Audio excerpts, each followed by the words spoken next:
Implant failure అనేది చాలా rare. కానీ అవి ఫెయిల్ అవుతున్నాయంటే దానికి రీజన్ ఖచ్చితంగా మీరే. నేనా? మొత్తం మీరే చేశారు.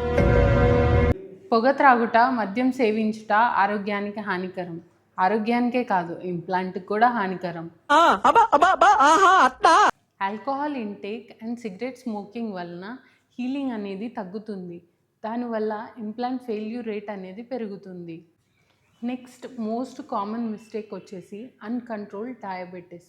డయాబెటిస్ ఉన్న వాళ్ళు కూడా ఇంప్లాంట్స్ వేసుకోవచ్చు. కానీ అన్‌కంట్రోల్డ్ డయాబెటిస్ ఉంటే గనుక బోన్ అండ్ ఇంప్లాంట్ ఇంటిగ్రేషన్ అనేది సరిగ్గా జరగదు. ఇలాంటి సిట్యుయేషన్స్‌లో కూడా it will lead to a straight failure of the implant. So implants వేయించుకోవడానికి వెళ్తున్నారు అంటే ఈ మిస్టేక్స్ని చేయకుండా ఉండండి. దీనివల్ల ఇంప్లాంట్ లైఫ్ అనేది పెరుగుతుంది.